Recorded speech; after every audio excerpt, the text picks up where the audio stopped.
గా కూర్చుంటాడు. ఎందుకంటే తేజ సజ్జా సినిమా స్టోరీలు చాలా విభిన్నంగా ఎంచుకుంటున్నాడు. వేరే హీరోలు ఏ ఏ సినిమాలోనే ఏ ఒక్క షాట్ అయినా వెళ్ళిపోతుంది. ఈ సినిమాలో ఏ ఒక్క షాట్ మిస్ కాలేదు, మొత్తం గూస్బంప్సే. యూత్ కి వచ్చేసి కొత్త జనరేషన్ సినిమా ఇది. మనోజ్ వచ్చేసి డిఫరెంట్ క్యారెక్టర్. అంటే ఈ స్టోరీని బట్టి మనోజ్ ని ఎట్లా ఎంచుకున్నారో తెలియదు కానీ స్టోరీ బాగుంది. మనోజ్ లుక్, యాక్టింగ్ మొత్తం జీవించిండు. ఇలాంటి విలన్ తెలుగు ఇండస్ట్రీలో లేడు అనిపించేలా తీశాడు సినిమా. ఇప్పుడు కొత్త విలన్ మళ్ళీ దొరికేశాడు తెలుగు ఫిలిం ఇండస్ట్రీకి. వరుస ఇట్లా అంటే అతను మొత్తం ఇంట్లో ఉండి ఆలోచించుకుంటున్నాడు కాబట్టి ఏ హీరో ఇలా ఆలోచించట్లేదు.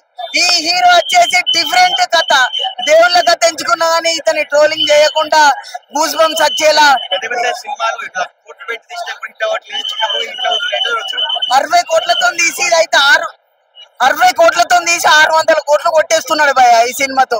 వేరే హీరోలకు చెప్పాల్సింది ఏంటిదంటే వాళ్ళు నాకు స్టార్టమ్ ఉందిగా, ఎట్లయినా తీసినా మా అభిమానులు చూస్తే హిట్ అవుతుంది కదా, నేను రెమ్యునేషన్ తీసుకుంటా కదా అన్నట్టు తీస్తారు కావచ్చు.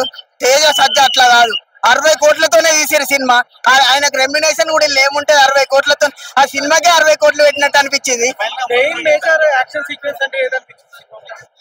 సినిమా మొత్తంలో వచ్చేసి లక్షలాది మందిని చంపుతాడు మనోజ్. అతని మంత్రతంత్రాలు చిన్నప్పటి నుంచి నేర్చుకుంటాడు.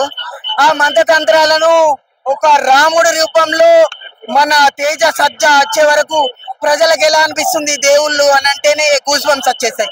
అందులో ఈ సినిమాలో మన పురాతన కథలు స్వాములు ఎలా చెప్తారో అలా తీశారు ఈ సినిమా.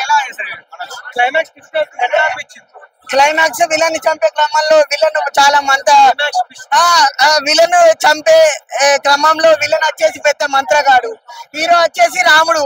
ఇక మొత్తం గూస్ బంప్సే.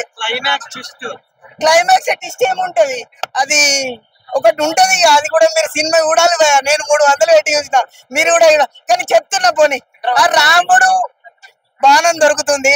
ఆ రాముడు బాణంతో మనోజ్ అంతా మంతే.